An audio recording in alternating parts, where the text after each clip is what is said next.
What is the scariest, creepiest or most unsettling experience of your life?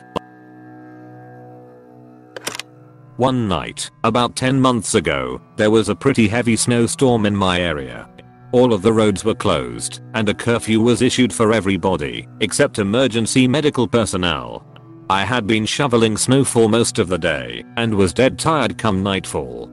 Didn't have the energy to do much of anything besides eat dinner and lay down. I fire up some OG Star Trek, and begin to doze off. A couple of hours later, around 1 AM, I hear the sound of a door rattling, and a slight whisper saying my name, Vladimir_1. I sit up a bit, and realize it's coming from my parents' room, becoming fainter with the passing time. After 10 minutes or so, I gather up the courage to see what the hell is going on. Shitty folding knife in hand, I peek out into the hallway, and don't see anything. The noise is still coming from the room next door, the rattling becoming more hushed as I approach. Cautiously, I open the door and sneak inside. It's pitch black, and I can't see anything. My eyes are taking entirely too long to adjust to the darkness. I'm shuffling forward, and all of a sudden, something grabs and pulls on my leg. At this point I was so freaked out I jumped back. As the whispers continued, I recognized my dad's voice. He was asking me for help. He had a stroke while walking to use the bathroom around 1 AM that night. After he fell, he was able to use his left foot to rattle the door to his bathroom. My mom fell asleep on the couch in the living room and wasn't around to help or hear. I was able to grab the house phone and call 911, and despite the weather, the police and an ambulance arrived within 10 minutes. That was the scariest night of my life. The doctors told us there wasn't much hope for my dad before going into surgery, since he had a hemorrhagic stroke and there was a massive amount of bleeding. Fast forward 10 months and my old man is cognitively the same, just paralyzed on his right side. He had every infection under the sun while in the hospital, but he staved them off and is still with us today. He was my best friend before the incident and my hero after. Growing up, my bedroom was the only one that faced the front of the house/street. When I was about 8 or 9, I woke up to my dad calmly but firmly telling me to get up, go in the bathroom, and shut the door. I was annoyed because I was half asleep, but I listened. Apparently I was more tired than I realized because I fell asleep on the bathroom floor. The next morning I asked my mom what happened. She seemed oblivious and confused. I looked at my dad like she was crazy and I asked him why he had woken me up. He denied doing it. I was becoming frustrated to the point of tears, but I ultimately let it go. Fast forward to college. I was home one break and I decided to ask again. I had thought of that night off and on for years and it still bothered me. This time, my dad goes, I was wondering if you even remembered that. Turns out that a lot of houses on our block were being vandalized and robbed all those years ago. Someone had broken into the garage and was inside the house. My room was partially over the garage. My dad heard it happen and quietly got me to safety. Police were called. The guy ran. He was never caught, however, and my parents didn't want a terrified kid on their hands, so for years they pretended like nothing had ever happened. It wasn't supernatural, but it was unsettling for sure. Walking towards a pack of howling wild dogs on the other side of a bush line, going to get rid of them to protect cattle. Several hundred meters away they got our scent on the wind. Those howls turned to growls and snarls. 10-year-old me booked it back home. That moment you realize they know you, and where you are was creepy. I've had multiple times when I've woken up in the middle of the night and was sure I could see a figure in my room until I turned on my bedside light. Usually this scares me a bit, but my most memorable one was waking up thinking I saw some short figure at the end of my bloody bed and saying, "Fuck off, I'm trying to sleep," then returning to burying my face into the comfort of my pillow. Seems like it worked. Not to me, but to my sister. Her husband and her had just had their first child a few months prior. My brother-in-law was working the graveyard shift at his job as my sister stayed home taking care of my nephew.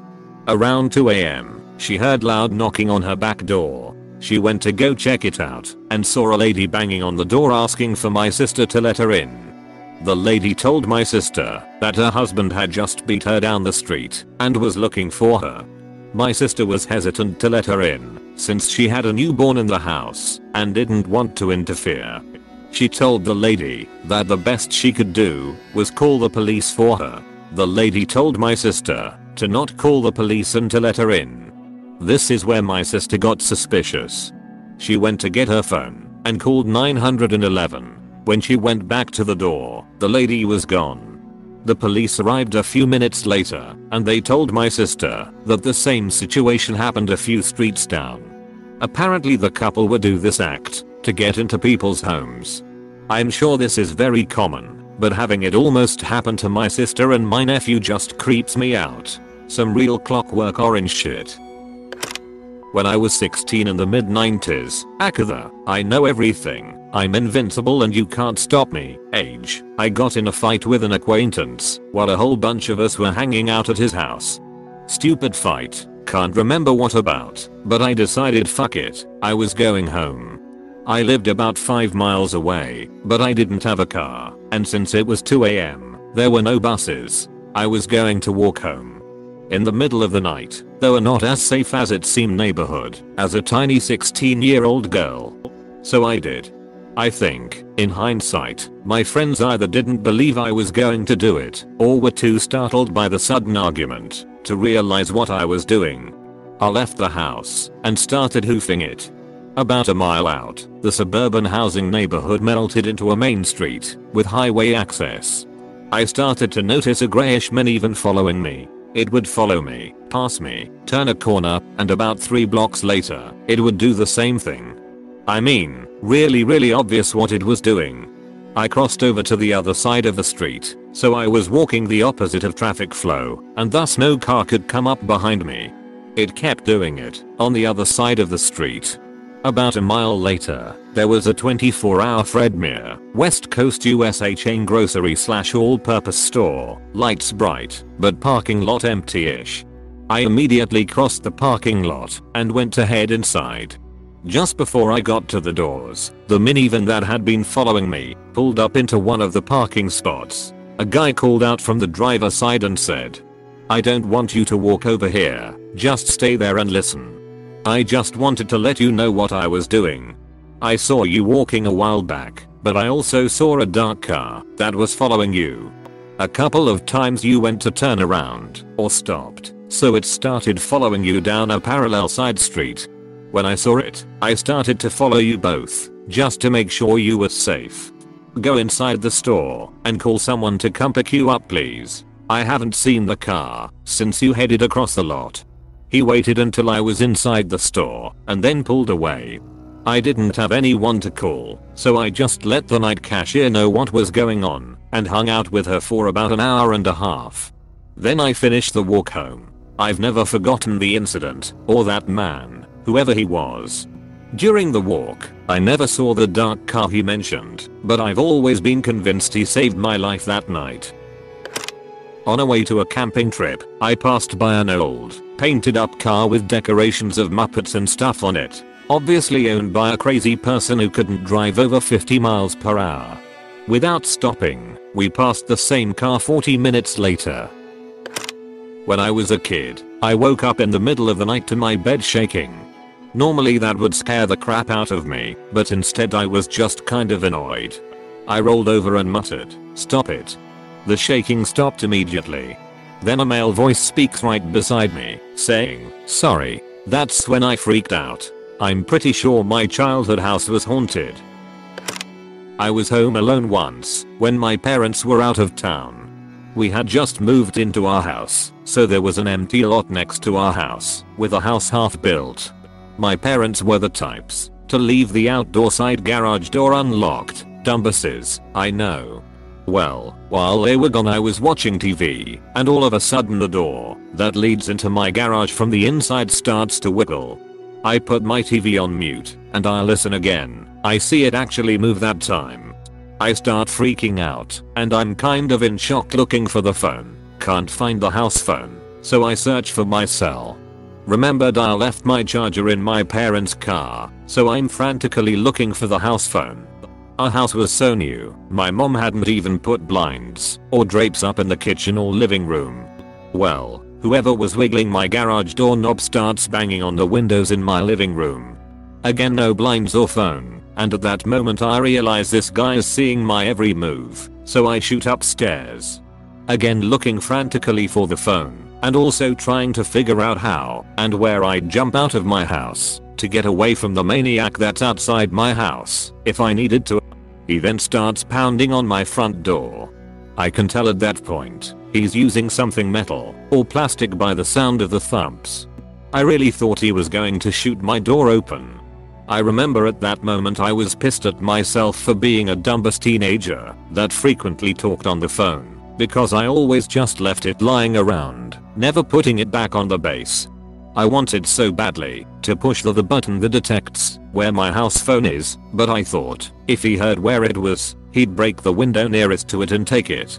I then remembered I left the phone in my mum's room, and as I pass the hallway to her room I see two people pacing in front of my house.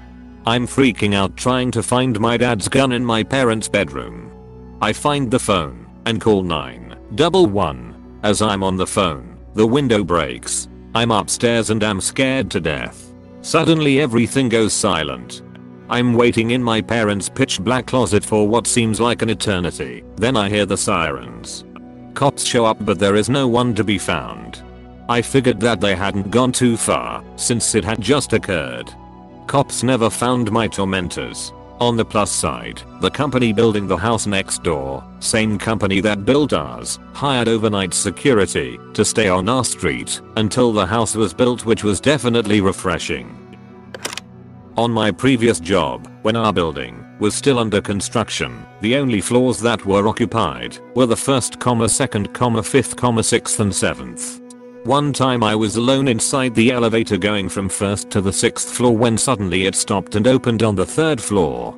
Normally I would just disregard it, but rumors were all over that a ghost child was playing around on the vacant floors. So I pressed the closed button as fast as I could. When it closed I heard noises like someone was tapping their fingers on the walls of elevator.